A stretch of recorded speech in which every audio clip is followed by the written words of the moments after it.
Hello guys, তো আজকে আমরা আবার বেরিয়ে পড়লাম। তো আগে সবাইকে জানাই শুভ মহালয়ার প্রীতি ও শুভেচ্ছা। আমরা মহালয়ার দিন বেরিয়ে পড়লাম দুপুরবেলা, যাবো হচ্ছে কুমোরটুলি। তার আগে যাবো লাঞ্চে, যাবো একদম পুরো ভরপুর প্ল্যান, কি তাই তো? ভাইয়ের সাথে বেরিয়ে পড়েছি, আমাদের আলু ভাই, জ্যোতি আলু, চন্দ্রমুখী আলু। হ্যাঁ, মানে জ্যোতি আলু, চন্দ্রমুখী আলু। তাই আজকে তোকে ফ্রেঞ্চ ফ্রাই খাওয়াবো, চল। তো চলো, বেশি বক বক না, ডায়লগ না বাজি না করে আমরা সোজা চলে যাই হচ্ছে এখান থেকে ফার্স্টে কুমোরটুলি। হয়তো তার আগে একটু শপিংও যেতে পারি, কি তাই তো ভাই? চলো, টাটা। তো যেরকম তোমাদের বললাম গাইস, তো আমরা ফার্স্টে একটু চলে গেলাম শপিং করতে, ভি মার্টে চলে গেছিলাম। সেটা হচ্ছে এসপ্ল্যানেটে, একদম এসপ্ল্যানেটের মেট্রো গেটের অপোজিটেই ভি মার্ট রয়েছে। তো ওখানে আমরা চলে গেলাম। ওখানে চলে গিয়ে আমরা ভাবলাম একটু টুকিটাকি জিনিসপত্র দেখি, কি অফার রয়েছে, কি চলছে, একটু দেখে আসা যাক। বাট ওই ব্যাপারটা হয় না, বুলাতি হ্যাঁ মাগার জানে কেন, সেরকম ব্যাপারটা হলো। তো আমরা ঢুকে পড়লাম, আর ঢুকে পড়ে তো হাতটা খুসখুস করতেই থাকে। আর এত ভালো ভালো অফার দিচ্ছিল, buy one get one free, buy two get one free, buy one get two free. ঠিক আছে, এই সমস্ত অফার কি আর ছেড়ে দিয়ে আসা যায় চোখের সামনে দেখতে পাচ্ছি যখন? তো আমরাও সেম ওই ফাঁদেতে পা দিয়ে দিলাম, ব্যাস। আর টাকাটা স্যাট স্যাট স্যাট স্যাট করে উড়ে চলে গেল। আর কি বলবো। বাট হ্যাঁ, ওখানে অফারগুলো খুব সুন্দর ছিল, খুবই লোভনীয় অফার ছিল। তো তোমরা গেলে যেতে পারো। এখন তো পুজোর জন্য তো খুবই ভালো অফার চলছে। ইভেন আমি যতটুকুনি শুনলাম, ওদের ভি মার্টেতে নাকি পুরো সারা বছরই ওদের খুব ভালো ভালো অফার চলতেই থাকে। তো যে কোনো টাইমে গেলেই তোমরা অফার অ্যাভেল করতে পারবে, এখন একটু বেশি পুজোর জন্য। তো যাই হোক, কেনাকাটি হয়ে গেল, তারপরে কাউন্টারে চলে গেলাম। কাউন্টারে গিয়ে বিলিং ফিলিং করে দেওয়া হলো। শপিং টপিং করে হাত পাত পুরো ভরিয়ে নিয়েছে। এই যে ভাই আমাকে নিয়ে এসছে আজকে, শুধু গাদার খাটুনি খাটাচ্ছে। বাবা না না, ভাইয়ের পিঠে কিন্তু ব্যাগে কিছু নেই। হ্যাঁ, ব্যাগে নেবো তো। ভাই কিন্তু আমাকে এই জন্য নিয়ে এসছে আজকে, বুঝতে পেরেছি। আমরা ফার্স্টে ভেবেছিলাম লাঞ্চে যাব, কিন্তু তার আগে ভাবলাম একটু শপিং করে নিই। কারণ এই যে দেখতে পাচ্ছ, ভিড়টা দেখো, খালি সব লোকজন ঢুকছে। তো এখন আমরা যাচ্ছি পার্ক স্ট্রিট, ওখানে লাঞ্চ করব। লাঞ্চ করে যাব হচ্ছে আমরা কুমোরটুলি। চলো যাওয়া যাক। কি যাবি তো? সেটা নেতিয়ে গেছে কীরকম। তো ওখান থেকে তো আমরা ক্যাব তো বুক করে নিলাম, তার কারণ ওখান থেকে হেঁটে যাওয়ার মতন সিচুয়েশান ছিল না, প্লাস গরম লাগছিল। আবার কে ওখান থেকে মেট্রো করে পাকশিটে যাবে? তো আমরা ক্যাব বুক করলাম, ক্যাব বুক করে ওখান থেকে উঠে গেলাম। বাট বিষয়টা হচ্ছে, দেখো আমি তোমাদেরকে জাস্ট রাস্তার ভিউটা দেখাচ্ছি। মানে এটা একদম মানে গ্র্যান্ডের সামনে, জাস্ট দেখো, মানে ঠিক ঠিক করছে লোক। এটা তখন বাজে হচ্ছে দুপুর 1টা 1:30 এরকম বাজে। ঠিক আছে, তখনই এইরকম লেভেলের লোক হয়েছে এসপ্ল্যানেডে, মানে আমার ধারণার বাইরে। আমি ভেবেছিলাম হয়তো হ্যাঁ হ্যাঁ লোক হবে, বাট হয়তো সবাই হয় না একটু দুপুরবেলা লাঞ্চ ফাঞ্চ করে তারপরে বেরোবে, তারপরে শপিং করতে বেরোবে, তাও আবার মহালয়ের দিন। তো যেটা আমি পুরো ভুল ছিলাম। তো মানে রাস্তায় বেরোনোর পর আমি বুঝতে পারলাম যে লোকজন আরও আগে থেকে বেরিয়ে গেছে। ঠিক আছে, আমরা যেই মোমেন্টে ওখানে রিচ করেছিলাম এসপ্ল্যানেডে, তো তখন থেকেই লোক এতভাবে বেরিয়েছে, মানে যেন লোকের ঢল লেগেছে। দেখো এই যে এই রোডটা যেটা ডুবে যাচ্ছে, এই রোডটা জাস্ট দেখো, খালি গিজ গিজ করছে, মাথা দেখতে পাওয়া যাচ্ছে। ঠিক আছে, তো ফাইনালি আমরা যাই হোক চলে গেলাম পার্ক স্ট্রিটে, পৌঁছে গেলাম 0 ডিগ্রিসে। তো ওখানেই আমরা লাঞ্চ করব। তো 0 ডিগ্রিসে দেখো ঢুকে তো ফার্স্ট অ্যাম্বিয়েন্সটা, বলে না পেলে দর্শনদারি ফের গুণ বিচারি, তো সেটাই হচ্ছে মেন। অ্যাম্বিয়েন্সটা হচ্ছে top notch, just top notch. তো এটা হচ্ছে একদমই প্রপার ইনস্টাগ্রামেবল ক্যাফে। যারা মানে মানে ভালো ভালো পিকচার্স তুলে ইনস্টাগ্রামে পোস্ট করতে চাও বা রিলস দিতে চাও, এটা একদম তাদের জন্য একদম অ্যাপ্রোপ্রিয়েট, একদম অ্যাপ্রোপ্রিয়েট। জাস্ট দেখো, যে কোনো এনি কর্নার তোমরা চলে যাও, যে কোনো কর্নারেই তোমরা খুব ভালো এক একটা পিকচার তোলা স্পট পেয়ে যাবে। মানে কোনো জায়গায় এরকম নেই এখানে ভিড় আছে তো অন্য সাইডে চলে যাও। আর ভেতরে প্লাস একটা ঝুলা টাইপেরও রয়েছিল, একটা দোলনা টাইপেরও রয়েছিল।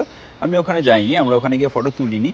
তো আমরা এখানেই বসেছিলাম। তো অ্যাম্বিয়েন্সটা just top notch. And secondly, এইখানে এসে যাওয়ার মেন কারণ, ওদের এখানে এখন অফার চলছে 99 করে। তো ফার্স্টেই যেটা তোমাদের দেখালাম যে কার্ডটা দেওয়ার ছিল, তো ওখানে যে কোনো 3টে আইটেম তোমরা অর্ডার করলে তোমরা 99-এ পেয়ে যাবে। ঠিক আছে, যেমন আমরা এই অর্ডার করেছিলাম যে পিজাটা আমরা 99-এতে পেয়েছিলাম। প্লাস একটা আমরা অর্ডার করেছিলাম একটা ড্রিঙ্কসেতে তোমার ব্লু ওশান, যেটা ওটা আমরা 99-এতে পেয়েছিলাম। ঠিক আছে, আর আরেকটা জিনিস অর্ডার করেছিলাম, বাট তখন ওদের কাছে ওটা অ্যাভেলেবেল ছিল না বলে তার জন্য ওরা ওটা দিতে পারেনি। অ্যান্ড তাছাড়া আমরা অর্ডার করেছিলাম একটা চিজ অ্যান্ড চিকেন, একটা অর্ডার করে ফেলেছিলাম। তো ওটাও খুব ভালো ছিল। বাট চিজ অ্যান্ড চিকেনটার যেমন ওপরটা, যে ওপরে যেমন চিজ অ্যান্ড চিকেন ছিল, চিকেনটা ওপরে ছিল, প্লাস নিচেটা তোমার ফ্রেঞ্চ ফ্রাই ছিল, যেটা খুব সুন্দর করে তোমার চিজ মেয়োনিজ দিয়ে একসাথে খুব ভালো করে ওটা মানে মার্চ করা ছিল। তো সুন্দর আসছে। এই তো ওয়াও ওয়াও। আর একটু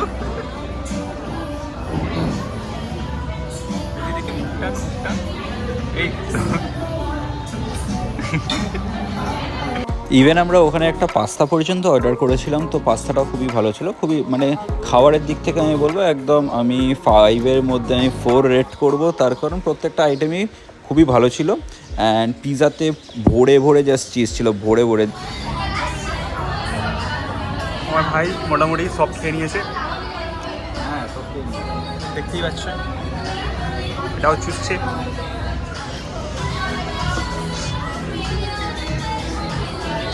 হ্যাঁ, তো খেয়ে কেমন লাগছে বলো? তো যাই হোক, এত কিছু খেয়ে নিয়ে আমি নিজেই পারছিলাম না আর খেতে, বাকিটা আমি তারপরে আমার বন্ধুকে খাইয়ে দিয়েছিলাম। তো এখানে খাওয়া দাওয়ার পর চলো আবার আমরা ওখান থেকে ক্যাব বুক করলাম, ক্যাব বুক করে আমরা চলে গেলাম হচ্ছে কুমোরটুলি। আমাদের লাস্ট ডেস্টিনেশন ছিল হচ্ছে কুমোরটুলি। তো উঠে গেলাম, চলো একদম তোমাদের সাথে কুমোরটুলিতে গিয়ে দেখা হচ্ছে। ফাইনালি আমরা চলে আসলাম কুমোরটুলিতে। আর জাস্ট কুমোরটুলিতে ঢুকেই দেখো একটা ফার্স্টেই দেখতে পাচ্ছি একটা মেট্রোতে দুর্গা প্রতিমা তুলছে, ওঠাচ্ছিল ওখানে বাড়ির লোকেরা, হয়তো কারুর বাড়ির হয়তো পুজো, তো ওখানে মেট্রোতে তোলা হচ্ছে। তারপরে দেখো এখনও তোমার প্রতিমার কাজ চলছে, মানে পেন্ট করছে।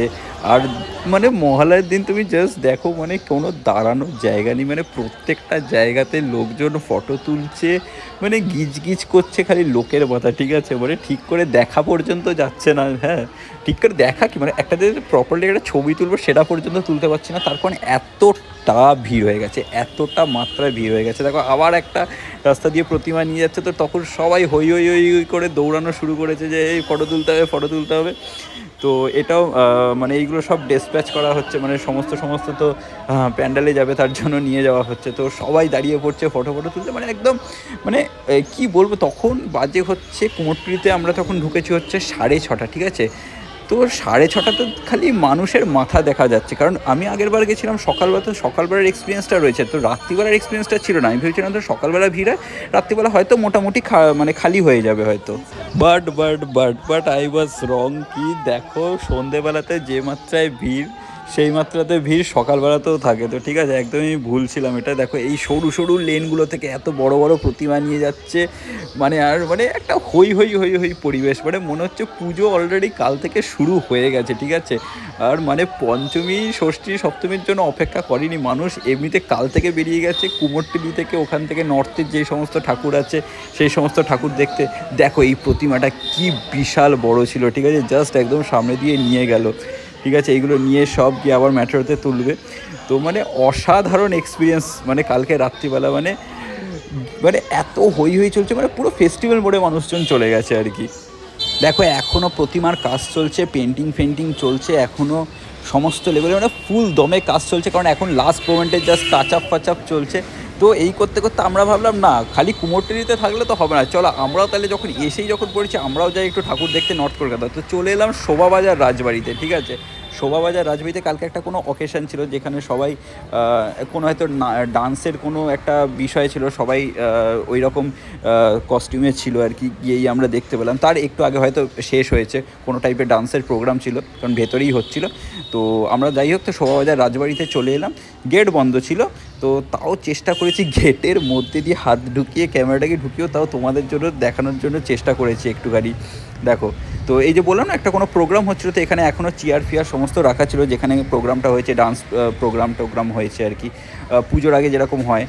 তো তারপরে যাই হোক, ওখান থেকে বেরিয়ে গেলাম হাঁটতে হাঁটতে। নেক্সট আমাদের ডেস্টিনেশান হচ্ছে কাশী বোস লেন, যেটা আগেরবার পুজোতেও ঢুকতে পারিনি, বাট এবারে ফাঁকায় চলে গেছিলাম, ঠিক আছে। তো এইবারে কাশী বোস লেনের থিম হচ্ছে রত্নগর্ভা, সমস্ত নারীদেরকে নিয়ে ওরা এবারে থিমটা করেছে। তো মেন দুজন মানুষ, যেই দুজন মানুষের নাম না করলে হবে না, তো একজন হচ্ছে রাজা রামমোহন রায়, আরেকজন হচ্ছে ঈশ্বরচন্দ্র বিদ্যাসাগর। তার কারণ রাজা রামমোহন রায় বন্ধ করেছিলেন হচ্ছে সতীদাহ প্রথা, এবং ঈশ্বরচন্দ্র বিদ্যাসাগর চালু করেছিলেন হচ্ছে বিধবা বিবাহ। তো তার জন্য এই থিমেতেই এবারের কাশী বোস লেনের পুরো প্যান্ডেলটা করা হয়েছে, খুবই সুন্দরভাবে ডেকোরেট করেছে। তো আমরা ভেতর অবধি একদম যেতে পারিনি, তার কারণ ভেতরের ঠাকুরের জায়গাটা বন্ধ করে রেখেছিল, এত তাড়াতাড়ি তো খুলবে না। তো নেক্সট চলো আবার বেরিয়ে গেলাম। নেক্সট ডেস্টিনেশন হচ্ছে আমাদের হাতিবাগান সার্বজনীন।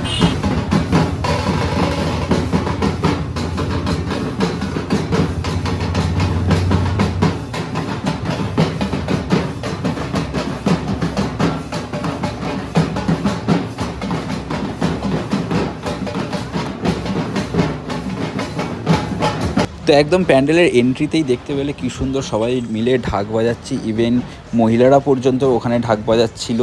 তো খুবই ভালো লাগছিলো দেখি। তারপরেই একদম মেন জায়গাটাতে আমরা ঢুকে গেলাম।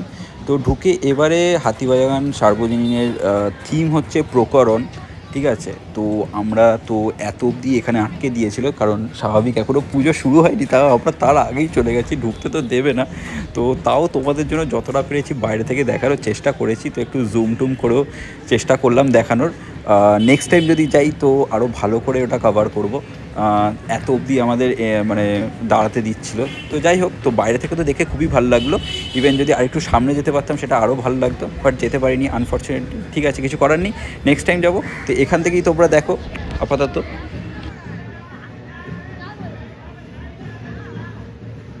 তারপরে এখান থেকে দেখা তো হয়ে গেল। এখান থেকে দেখে দেখো এখানে বাইরেটা যেখানটা দিয়ে বেরোনোর জায়গাটা, সেখানটাও ওরা খুব সুন্দরভাবে সাজিয়েছিল। আরও লাইট ফাইট চলে তো আরও ভালো লাগবে। তো নেক্সট স্টপেজ হচ্ছে আমাদের নলিন সরকার স্ট্রিট। তো ওখানে চলে গেলাম। নলিন সরকার স্ট্রিটে ঢুকতে দিচ্ছে, বাট বিষয়টা হচ্ছে ওদের এখনও কাজ চলছে। যা যা করলাম সব কিছু তোমাদের সাথে শেয়ার করলাম। তো ব্লগটা এখানে এন্ড করছি। জাস্ট অবস্থা দেখো, ঘেমে পুরো চান, ভেজা কাক হয়ে গেছি। এবারে বাড়ি যাওয়ার পালা। ইভেন বাড়িতে গিয়ে চুল কাটতে হবে, চুল দাড়ি কাটতে হবে, না তো পুরো জঙ্গলি লাগছে একেবারে। তো আর এই যে পেছনে যেটা দেখতে পাচ্ছিস, আমি সৌম আমার একটা বন্ধু, তাকে মেনশন করে বলছি, ভাই দেখ তোর বাড়ির সামনে দাঁড়িয়ে রয়েছি, ঠিক আছে, ওখানে দাঁড়িয়ে ভিডিওটা লাস্ট করছি এনটা। তো চলো, যদি ব্লগটা কোথাও কিছু ভালো লাগে লাইক করো, শেয়ার করো, সাবস্ক্রাইব করো। চলো টাটা।